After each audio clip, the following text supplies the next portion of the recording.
Good morning, everybody. I'm a little late this week. Supposed to do this on Wednesday, but I just couldn't get it all together. And so here I am on Thursday. I need to take my gum out so that's not so rude. Me smacking. But anyway, last night I did speak to the youth, and I think it went really well.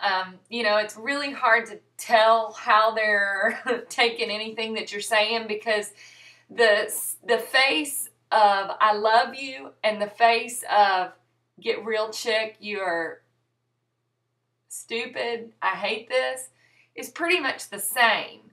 So, I was kind of like, all right, well, God, do your work, because I can't tell what they're thinking. Sorry. Well, Tennessee roots came out for a minute. But anyway, this morning I wanted to share something with you that I learned in my Bible study, my devotional book. It's not original with me, but I just thought it was so interesting and something that the youth should hear as well. I'm reading from Luke 13, verse 34 and 35. It says, "O Jerusalem, Jerusalem, you who kill the prophets and stone those sent to you, how often I have longed to gather your children together, as a hen gathers her chicks under her wings, but you were not willing. Look, your house is left to you desolate. I tell you, you will not see me again until you say, 'Blessed is he who comes in the name of the Lord.'" Now, what's going on right there is, or what my Bible study was talking about, is that we have two forms of immunity. Reminds me of Survivor. But the first form of immunity is kind of like very global, along with the Southern Baptist belief of once saved, always saved, that once I give my heart to Jesus, I have this global immunity that nothing can ever snatch me from his hands. And so that's kind of like I am immune from Satan forever, from snatching me from God. Never going to happen.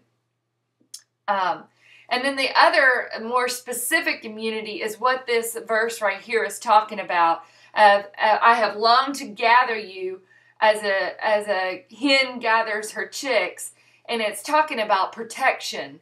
The hen gathers her chicks underneath her wing to protect her. And this is also referring to Psalm 91, talking about those who, I don't have the verse with me, but in the shadow of his wings, that we are protected there. And the immunity has a bit of a clause here, or a condition, that when you are abiding in God's will, and when you choose to be under his wing, when you choose to live in his protection, therefore you will be protected, if I can repeat that twice. But the thing is that we have a choice. If we want, whether God allows Satan to mess with us or not, that's totally up to him. But when you are living in God's will, you are choosing to be right under his protection. So even if Satan is allowed to mess with you like Job was, there is that immunity that God offers you when you stay within his protection, in the shadow of his wings, or under his like the hen in his wings. But the thing about it is, when we choose not to live in God's will, when we choose not to obey him, to live in obedience, then it's like we are walking away from his protection. And Satan certainly has a much more greater opportunity of doing his thing with us when we are not abiding in Christ and living under the shadow of those wings. Now, of course, that's speaking huge to me right now for the youth that are just kind of doing their own thing, and they feel like they are saved and they have that global immunity, but yet they're not walking in his will. And so they are opening themselves up to all kinds of trouble because they are not staying close to the heart. They are not being gathered in. as a hen would. And so, I have to look back at my life too and say, okay, Lord, what is it in my life that I am not staying close to you?